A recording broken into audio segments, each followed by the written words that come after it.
Welcome to the Rehab Roundup. I am your host, Dr. Hassan, board certified physiatrist and independent practice owner. I help physiatrists start and grow their own independent practice so that they can achieve financial independence and live without limits. Welcome back to the Rehab Roundup. Today's topic, we are talking about startup funds, 4 ways to prepare your practice, right?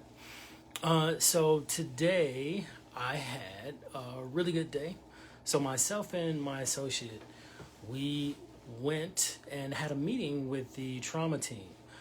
Really talked about how incorporating physiatrists, involving physiatrists can really help with transitioning the patients, making appropriate post-acute care recommendations, all these different things to really help out and transition patients through the post-acute care continuum effectively and efficiently.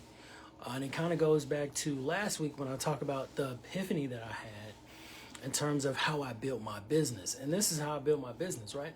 This is the relationship building. So it's setting up meetings, it's having meetings, it's talking about how you can help them and what you do.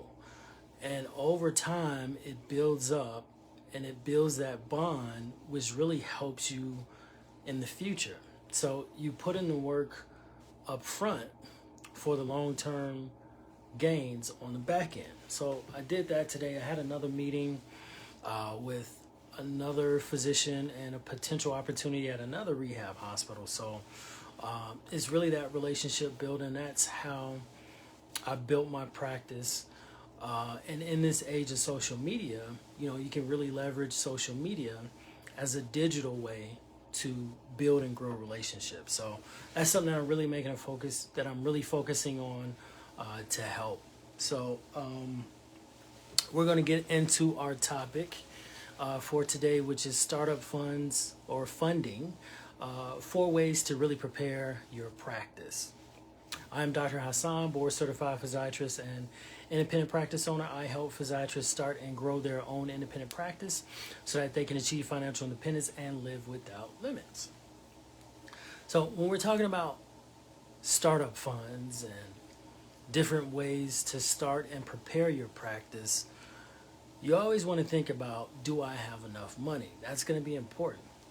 So you really have to be transparent with yourself and what your finances are to really think, and come up with whether or not you have enough funds to do this, right?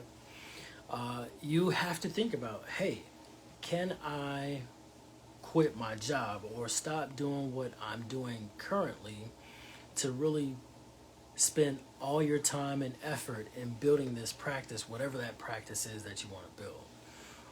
You also have to figure out, can I cover the expenses of this new practice or this new venture?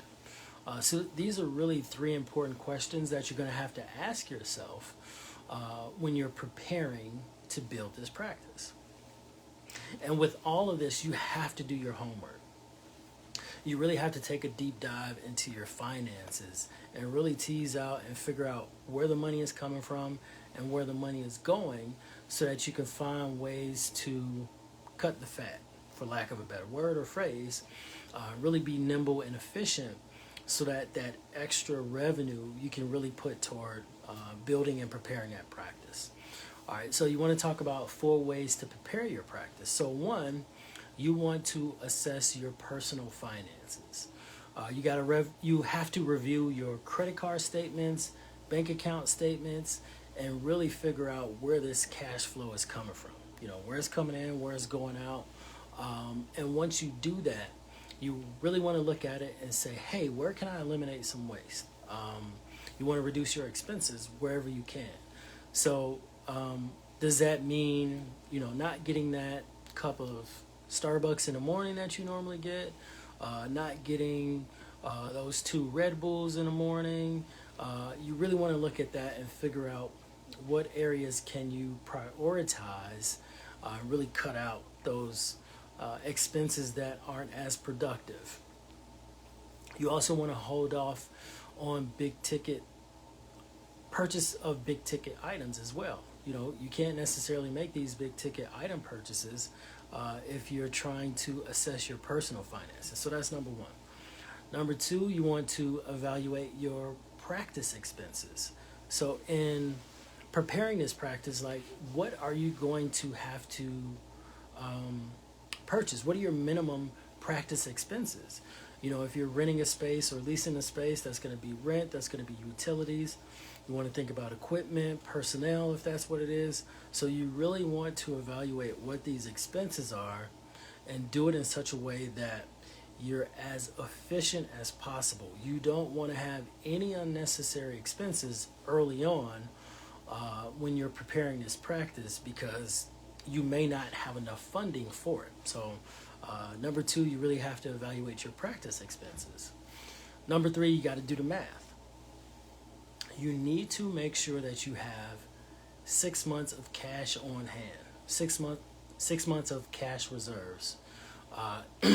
You want to make sure that in doing that, you keep your current revenue stream, your current job, or however you're generating this revenue.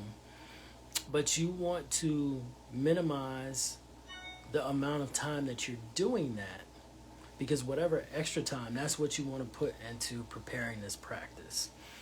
So if you're working, 30 to 40 hours per week, if you can take it down to 20 to 30 hours per week, or 15 to 20 hours per week, you want to do that. And the rest of that time that you have, you want to put that all into preparing this practice. So because that allows you to spend more time building your practice. And with that extra time to generate extra revenue, you can do things like moonlighting, locums. Those are really good, efficient ways to generate revenue to help you prepare this practice. So that's number three, doing the math. And number four is you just got to manage your finances, right? You have to put in the short-term effort for the long-term gain and long-term success. So those are really the four key steps and key ways to prepare your practice. So that's number one, assess your personal finances. Number two, evaluate your practice expenses. Number three, do the math, have your 6 month cash reserves. And four, manage your money. So those, when it comes to startup funding, those are the four ways to prepare your practice. Hopefully you found this helpful. I'm Dr. Hassan, board certified physiatrist and independent practice owner. I help physiatrists start and grow their own independent practice so that they can achieve financial independence and live without limits. If you know any physiatrists who may benefit from this information, please tag them. If you catch this on a replay, please put #replay. And for more helpful tips, please go to www.62success for my free video series that teaches you how to build a practice in 90 days or less. I will see you next week.